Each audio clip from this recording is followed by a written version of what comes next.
नमस्कार। ना प्लेन में खराबी, ना फ्यूल में कमी, तो फिर कैसे हुआ अहमदाबाद प्लेन क्रैश? इसे एक सवाल का जवाब ना इसलिए ढूंढा जा रहा है क्योंकि इसी दुर्घटना में 270 लोगों को मौत निकल गई। इस विमान हादसे में जिन्होंने अपनों को खोया वो आज भी इस हादसे के पीछे का कारण ढूंढ रहे हैं। ये जानने में लगे हुए हैं कि फ्यूल स्विच में गड़बड़ी थी या फिर पायलट की गलती थी या ऐसा ही होना है, ये नियति में पहले से लिखा हुआ था। लेकिन क्या इस हादसे के बाद ना सिर्फ भारत को बल्कि विश्व की 8 अरब आजादी को इससे कुछ सीखने की सच में क्या जरूरत है? इसी को लेकर आनंद धाम के पीठाधीश्वर सदगुरु श्री रितेश्वर महाराज जी की भविष्यवाणी में आने वाले कल को लेकर कौन सा रहस्य छिपा हुआ है जो आज आपके लिए जानना भी जरूरी है? सुनिए उन्हीं की जुबानी। आपने देखा अहमदाबाद से फ्लाइट उड़ी लंदन के लिए और कितनी बीभत्स भयानक दुर्घटना हुई।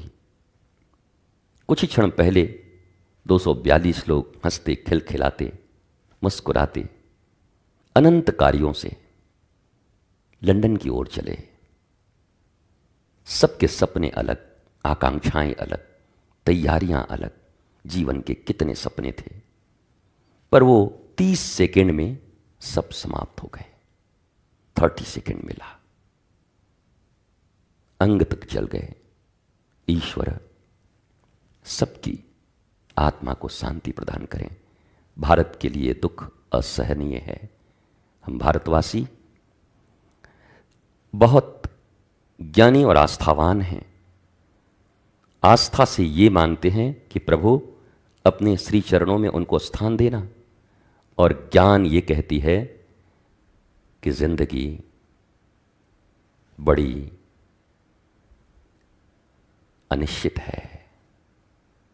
एक पल बाद क्या है कुछ पता नहीं है। ऐसी अनिश्चित जिंदगी में इतने छल, इतने कपट, इतने प्रपंच, इतने झूठ, इस अनिश्चित जिंदगी में जिसमें एक पल के बाद हम हैं कि नहीं हैं और किस विभत्सता से हमारी मृत्यु लिखी है यह भी हमें पता नहीं है। कितने विभत्स तरीके से हमें इस पृथ्वी से जाना है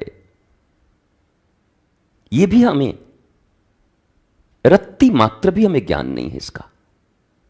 उसके बाद भी इस तन के अशाश्वत नश्वर सुख के लिए हम झूठ, कपट, बेईमानियां, लोगों को पीड़ाएं देते हैं, कष्ट देते हैं, धर्म विरुद्ध चलते हैं, ज्ञान विरुद्ध चलते हैं, क्षणिक इंद्रियों के सुख के लिए अपने जीवन को बार बार जीते जी फांसी के फंदे पे डालते हैं।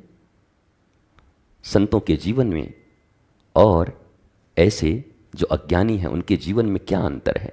ज्ञानी और अज्ञानी में क्या भेद है?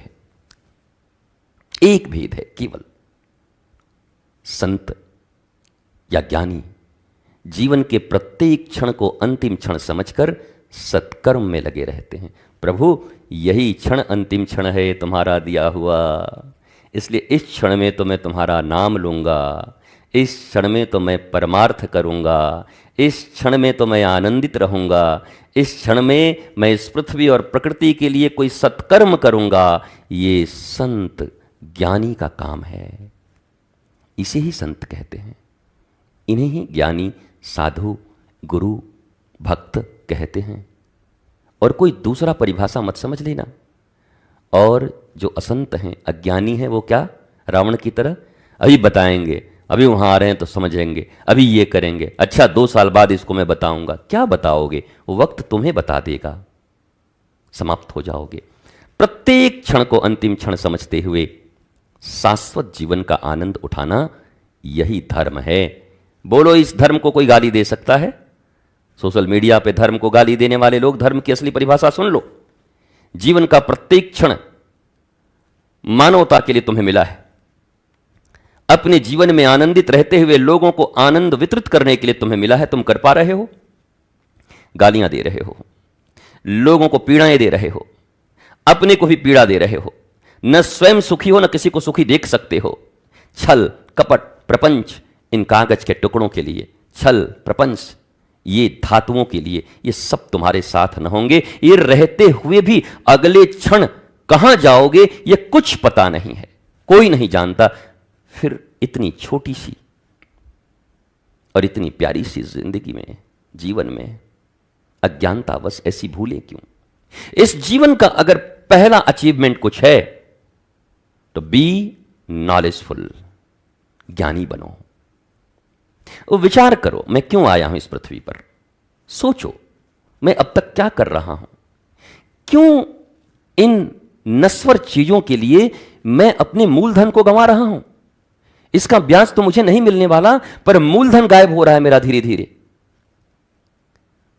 एक एक श्वास गिनी हुई मिली है परमात्मा की तरफ से, और सबसे बड़ी बात है कि पता नहीं कि कितने काउंट मिले हैं। वैसे तो लोग कहते हैं कि 1 मिनट में इतना काउंट होता है श्वास का, और ऐसे ये करेंगे तो इतना करेंगे तो करीब इतना जीना है। अरे भाई, कहां पता है?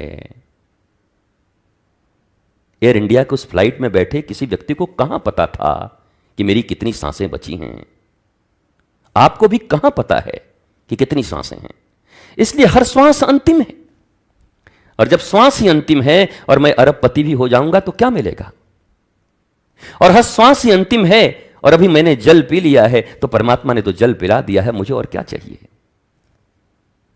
और जब यही श्वास अंतिम है तो इतने श्वास तक भारत माता की जय, वंदे मातरम करता रहा, अपनी भारत माता के लिए जीता रहा, राष्ट्र के लिए जीता रहा, मनुष्यता के लिए जीता रहा, प्राणी मात्र के लिए जीता रहा, प्रकृति के लिए जीता रहा। तो इस अंतिम क्षण में अपने जीवन को बर्बाद करने क्यों जाऊं? इस अंतिम क्षण में भी भारत माता की जय कहते हुए और सारी पृथ्वी, सारे ब्रह्मांड के लिए एक शुभ भाव का अपने भीतर संवरण करते हुए इन हाथों से कर्म करते हैं। इसी क्षण भी अगर मृत्यु हो जाए, इस क्षण भी अगर परमात्मा के द्वार पर जाना हो जाए, तब ये कह सकूं जाकर के कि चदरिया जस की तस धर दीनी। प्रभु, आपने जैसा चादर दिया था मैंने धर दिया, लेकिन इस चादर में इतने छेद, इतनी गंदगी। मैली चादर उड़ के द्वार तिहारे कैसे आऊं? क्यों किया मैली चादर भाई, क्यों किया? प्रश्न तो यह है। किसी से पूछो तो कहते हैं प्रभु चादर मैली है इसलिए आपके पास नहीं आ पा रहा हूं। पूछ रहे हैं किया ही क्यों?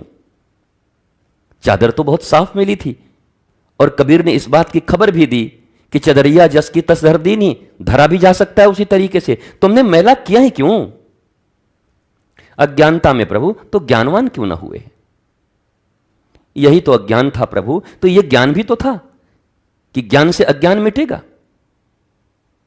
धन से गरीबी मिट जाएगी, पानी से प्यास मिट जाएगी, भोजन से भूख मिट जाएगा। तो यह भी तो ज्ञान था तुमको, इतना तो ज्ञान था कि अज्ञानता ज्ञान से मिटती है। तो फिर ज्ञान के पुंज के पास क्यों नहीं गए? कोटि सूर्य समप्रभा, उन करोड़ों सूर्य की भांति चमकते हुए अपने गुरुदेव के चरणार बिंद में क्यों नहीं गए? क्यों नहीं गए इस पराधीनता से दूर होने के लिए, जहां सांसें भी तुम्हें पराधीन बनाकर, मन भी तुम्हें पराधीन बनाकर, हर व्यक्ति तुम्हें पराधीन बना करके जीना चाहता है? क्यों नहीं गए मुक्ति के द्वार पर? मुक्ति के द्वार, मोक्ष के द्वार, लिबर्टी के द्वार, स्वतंत्रता के द्वार सद्गुरु ही हैं। क्यों नहीं गए? शरीर से गए, मन से नहीं आए। तन सौंपा, मन न सौंपा, तन को भी बचाया। ये तो बड़ी प्यारी गीत है, मैंने सुना है। तन सौंप दिया, मन सौंप दिया, कुछ और तो मेरे पास नहीं। जो तुमसे है मेरे गुरुवर, भगवान से भी वो आस नहीं, भगवान से भी वो आस नहीं। कबीर की पंक्ति मेरे इस बात का समर्थन करती है। कबीर की पंक्ति क्या है? अब मैं रोज ही तो बोलता हूं, आपको याद होना चाहिए। हरि कृपा तब जानिए जब दीन मनुज अवतार। और गुरु कृपा तब जानिए, जब छुड़ा देवे ये मिथ्या संसार। मिथ्या संसार छुड़ाएंगे। संसार जो तुम्हें बंधनों में रखा है, जो तुम्हें दुख दे रहा है, जो तुम्हारे विरुद्ध युद्ध कर रहा है, जिसके विरुद्ध तुम युद्ध कर रहे हो, जो कभी पाया नहीं जा सकता, जो है नहीं पर दिखता है, माया। पर तुम्हें मायापति की माया से मिलाएंगे, वो उनकी माया जो तुम्हारे योग्य हो, जो तुम्हारे आनंद के लिए है। तो किसी ने तन सौंपा तो वो भी अधूरा। मन तो सौंपने की बात ही छोड़ दो, मन तो तुम्हारे नियंत्रण में नहीं, सौंपोगे क्या? बोलो। तो ज्ञान के पुंज, ज्ञान के केंद्र नाभि जिसे कहते हैं, वो गुरु हैं, सतगुरु, ज्ञान पुंज। वहां से ज्ञान युक्त तुम्हारी ये काया हो जाएगी, माया दूर जाएगी, तुम शाश्वत आनंद के अधिकारी बन पाओगे। वहां तुम सरेंडर नहीं करते, वहां तुम समर्पण नहीं करते। उन अंधकारों से अपने आप को दूर करने के लिए जिसकी रोशनी से रोशन जहान है, तुम उनके पास नहीं जाते। अपनी ही एक कुटिया के रोशनी को जलाने में लगे हुए हो, और फिर एक दिन क्या होता है? अपने ही चिराग ने लगा दी आग, अपने ही चिराग से तुम्हारे घर में आग लग जाती है। इसलिए ज्ञान पुंज से मिलो। और प्रथम कंडीशन यही है, समर्पण। समर्पण। हनुमान जी ने क्या कहा? मैं एक का ही दास हूं, बाकी मतलब बाकी तो मैं रावण के बाप का भी दास नहीं, उसका भी मालिक हूं।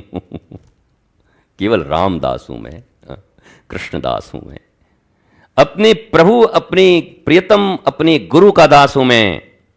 बाकी किसी की दासता मुझे स्वीकार नहीं है। पर तुम उनकी दासता अगर स्वीकार नहीं करते तो सारे जगत की दासता करने को राजी रहो, अपने मन की दासता करने के राजी रहो। फिर क्यों चिल्लाते हो?